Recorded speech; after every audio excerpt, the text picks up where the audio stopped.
उस रात कैदियों ने जेल के नाई से कहा कि उसकी फांसी के बाद उसकी कोई भी चीज जैसे पेन, कंघा या घड़ी उन्हें लेकर हमें देना, ताकि वो अपने पोते पोतियों को बता सके कि वो भगत सिंह के साथ जेल में बंद थे, क्योंकि ये रात भगत सिंह की आखिरी रात होने वाली थी। लाहौर सेंट्रल जेल में 23 मार्च 1931 की शुरुआत किसी और दिन की तरह ही हुई थी। फर्क सिर्फ इतना सा था कि सुबह सुबह जोर की आंधी आई हुई थी, लेकिन कैदियों को थोड़ा अजीब लगा, क्योंकि जेल के वार्डन चरत सिंह ने आकर उनसे कहा कि ऊपर से ऑर्डर आया है कि सभी अपनी अपनी कोठरियों में चले जाएं। इस तरह का ऑर्डर पहली बार आया था, इसलिए सभी कैदी सोच में पड़ गए कि आखिर माजरा क्या है। तभी जेल का नाई बरकत हर कमरे के सामने से फुसफुसाते हुए गुजरा कि आज रात ही भगत सिंह, राजगुरु और सुखदेव को फांसी दी जाने वाली है। इसके बाद सभी कैदियों की नजर जेल के उस कॉरिडोर से गुजरने वाले पर थी। लाहौर जेल के जेलर भगत सिंह के पास जाते हैं और कहते हैं कि आपको तय समय से 12 घंटे पहले ही फांसी दी जाएगी। जिसके बाद भगत सिंह जेलर से कहते हैं कि क्या आप मुझे ये पूरी किताब भी नहीं पढ़ने देंगे।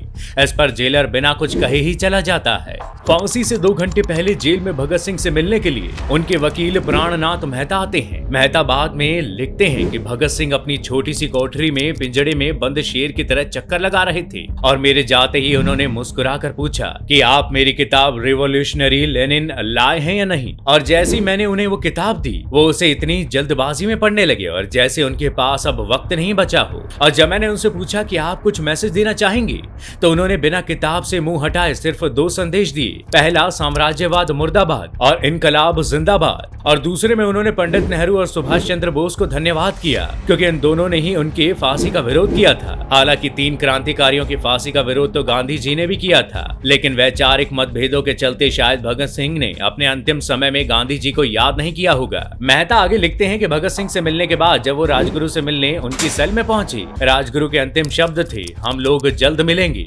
और सुखदेव ने मेहता को याद दिलाया कि वो उनकी मौत के बाद जेलर से उनका कैरम बोर्ड ले ले। भगत सिंह ने अपनी फांसी से पहले जेल के मुस्लिम सफाई स्टाफ से कहा था कि वो उनके लिए फांसी दिए जाने से 1 दिन पहले शाम को अपने घर से खाना लाएं। हालांकि फांसी के दिन जेल के उस स्टाफ को जेल में एंट्री ही नहीं मिली। फांसी से पहले इन तीनों का एक एक करके वजन लिया गया, जिसमें सबके वजन बढ़ गए थे। फिर तीनों ने नहाया और काले कपड़े पहन लिए, लेकिन तीनों ने मुंह पर काला कपड़ा पहनने से मना कर दिया। भगत सिंह इन तीनों के बीच में खड़े थे। उन्होंने अपनी मां को दिया गया वचन पूरा करने के लिए फांसी के तख्ते से इनकलाब जिंदाबाद का नारा लगाया। उनकी आवाज सुनते ही जेल के दूसरे कैदी भी नारे लगाने लगे, जिसके बाद तीनों युवा क्रांतिकारी के गले में फांसी की रस्सी डाल दी गई, उनके हाथ और पैर बांध दिए गए। और जल्लाद ने पूछा, सबसे पहले कौन जाएगा? सुखदेव ने कहा, मैं। जल्लाद ने एक एक करके लीवर को खींच दिया, जिसके काफी देर तक उनकी लाश फंदे से लटकती रही। फिर कुछ समय बाद तीनों की लाशों को चोरी छिपे निकालने के लिए जेल के पीछे वाली दीवार तोड़ी गई और तीनों को सतलज नदी के किनारे जलाने का फैसला लिया गया।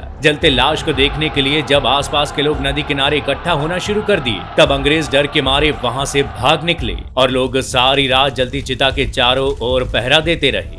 दोस्तों, कभी कभी मैं सोचता हूँ कि काश अगर मैं उसी दौर में पैदा हुआ होता तो भगत सिंह की जगह खुद फंदे पर झूल जाता। वैसे आप इन तीनों की फांसी का जिम्मेदार किसे मानते हैं? हमें कमेंट करके जरूर बताइएगा।